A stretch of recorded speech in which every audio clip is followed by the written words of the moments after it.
వియ్యానికైనా కయ్యానికైనా సమఉజ్జీలుండాలి అంటారు పెద్దలు. తెలంగాణ రాజకీయాల్లో ఇక్కడ వియ్యం సంగతి పక్కన పెడితే కయ్యం మాత్రం ఖాయంగా కనిపిస్తుంటాయి.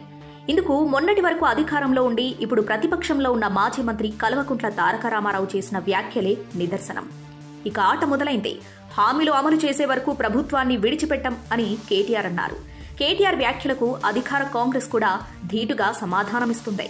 వారం కూడా కాకుండానే 2 గ్యారంటీలను అమలు చేశాం, 100 రోజుల్లో 6 గ్యారంటీలు అమలు చేస్తామని పేర్కొంటున్నారు. తెలంగాణలో 9.5 ఏళ్లు అధికారంలో ఉన్న బీఆర్ఎస్ కు గట్టి ప్రతిపక్షం ఉండేది కాదు. మొదట 63 సీట్లతోనే అధికారంలోకి వచ్చినా తర్వాత కాంగ్రెస్, టీడీపీ ఎమ్మెల్యేలు బీఆర్ఎస్ గూటికి చేరారు. దీంతో ప్రతిపక్ష బలం తగ్గిపోయింది. అధికార పక్షాన్ని ప్రశ్నించే, తప్పులను ఎత్తి చూపే నాయకులు లేకుండా పోయారు. ఇక 2018లో కూడా ఇదే పరిస్థితి. 88 సీట్లు గెలిచిన బీఆర్ఎస్ బలమైన ప్రతిపక్షం ఉండకూడదని కాంగ్రెస్ కు చెందిన 12 మందిని లాక్కుంది. దీంతో విపక్షం మళ్లీ బలహీనపడింది. ఈసారి కూడా కేసీఆర్ వ్యూహాత్మకంగా తమను ప్రశ్నించేవారు లేకుండా చేసుకున్నారు. కానీ కొత్తగా ఏర్పడిన కాంగ్రెస్ ప్రభుత్వానికి బలమైన ప్రతిపక్షం నుంచి సవాళ్లు ఎదురుకాబోతున్నాయి. మొన్నటి వరకు అధికారంలో ఉన్న పార్టీనే ఇప్పుడు ప్రధాన ప్రతిపక్షం కావడం కూడా అధికార పార్టీని ఇరుకున పెట్టే అవకాశాలున్నాయి. ఇక కాంగ్రెస్ సర్కార్ కూడా విపక్షం నుంచి ఎదురయ్యే సవాళ్లను ఎదుర్కొనేందుకు సిద్ధమవుతుంది. అసెంబ్లీ బయట వచ్చే ఆరోపణలు, విమర్శలను ధీటుగా తిప్పికొట్టేందుకు సీఎం రేవంత్ వ్యూహాత్మకంగా ముందుకు సాగుతున్నారు. ఇందులో భాగంగా శాఖల వారీగా సమీక్షలు చేస్తున్నారు. 9.5 ఏళ్ల వైఫల్యాలను ప్రజల ముందు పెట్టేందుకు శ్వేతపత్రాల విడుదలకు సమాయత్తమవుతున్నారు. తద్వారా ప్రతిపక్షాన్ని ఇరుకున పెట్టవచ్చని భావిస్తున్నారు.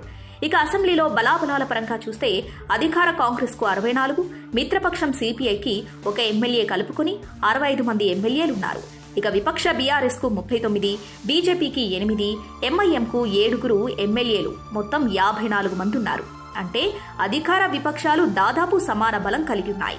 ఇకపోతే అధికార పక్షంలో కన్నా విపక్షంలోనే ప్రశ్నించే, ధీటుగా మాట్లాడే నేతలున్నారు. మొన్నటి వరకు కాంగ్రెస్ ప్రతిపక్షంలో ఉన్న అధికార బీఆర్ఎస్ వారి గొంతు నొక్కడం, ఇతర ఇబ్బందులు పెట్టడంతో పెద్దగా ప్రశ్నించలేదు. ఈసారి విపక్షాన్ని ధీటుగా ఎదుర్కొనేందుకు కాంగ్రెస్ సిద్ధమవుతుంది. ఇదిలా ఉంటే 100 రోజుల టార్గెట్ కంప్లీట్ అవ్వకపోతే బీఆర్ఎస్ తన వ్యూహాన్ని అమలు చేసి ప్రజల్లో పాజిటివ్ రెస్పాన్స్ సంపాదిస్తే, కాంగ్రెస్ ఎమ్మెల్యేలకు ఎరవేస్తే తర్వాత పరిణామాలు ఆసక్తికరంగా ఉంటాయి అనేవాళ్లు లేకపోలేదు. బీఆర్ఎస్ ప్రభుత్వం ఏర్పాటు చేయడానికి మరో 11 మంది ఎమ్మెల్యేల అవసరం ఉంది. బీజేపీ బీఆర్ఎస్ దోస్తీ కట్టి ఎంఐఎంని కన్విన్స్ చేయగలిగి వ్యతిరేకత ఉన్న కాంగ్రెస్ ఎమ్మెల్యేలను లాక్కోగలిగితే మళ్లీ బీఆర్ఎస్ గవర్నమెంట్ ఫామ్ చేయడం పెద్ద మ్యాటర్ కాదు అనేవాళ్లు లేకపోలేదు. అయితే బీజేపీ ఉన్న చోట ఎంఐఎం ఉంటుందా అనే ప్రశ్న తలెత్తుతుంది.